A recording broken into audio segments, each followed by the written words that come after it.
क्या आप जानते हैं समुद्र के बीच बुर्ज अल अरब होटल को कैसे बनाया गया?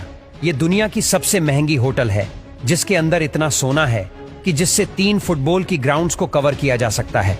दुबई शेख को जब पता चला कि 2016 तक दुबई का सारा तेल खत्म हो सकता है, तो इस खबर से दुबई शेख काफी परेशान हो गए, क्योंकि वो तेल से ही तो पैसा कमाते थे।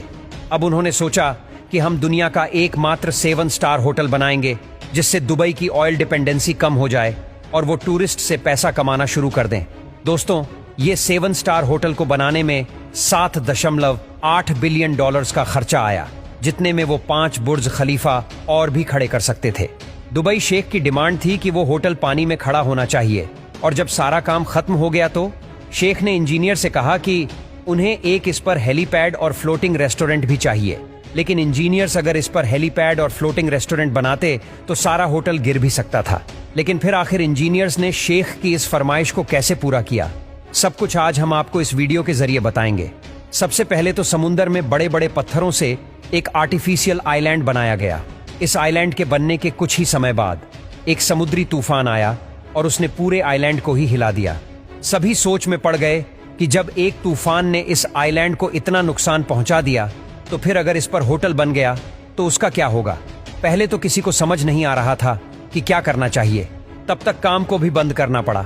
लेकिन फिर एक इंजीनियर्स ने आइडिया दिया कि अगर हम पूरे आइलैंड पर कंक्रीट के होलो स्लैब बिछा दें, तो पानी जब इन पर टकराएगा तो सारा पानी स्लैब के अंदर ही घूम जाएगा और पानी की ताकत कम हो जाएगी और आइलैंड को भी नुकसान नहीं होगा।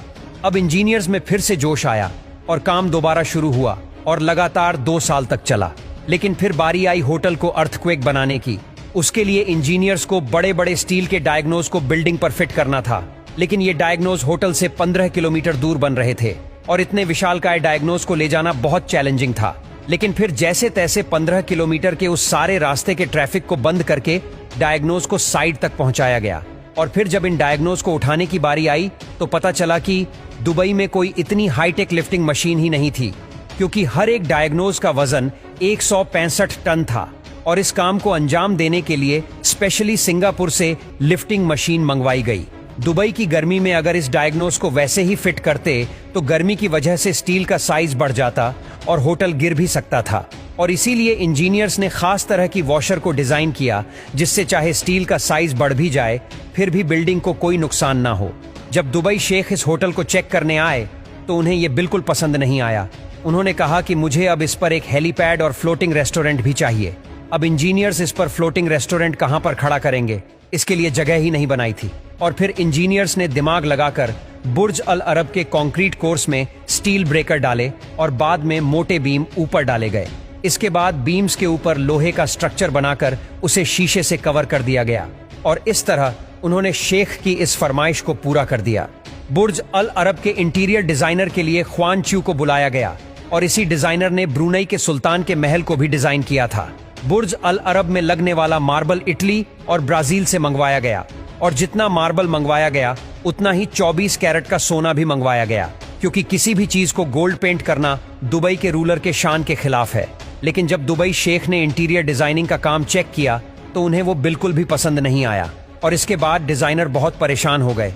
लेकिन फिर डिजाइनर्स ने दीवारों पर लाइट शोज इंस्टॉल करवाए, डांसिंग फाउंटेन लगवाए, मेहमानों के स्वागत के लिए फिश एक्वेरियम बनाया गया और यह सब तैयारियों के बाद दोबारा से शेख को इनवाइट किया गया और इस बार शेख को यह काम बहुत पसंद आया।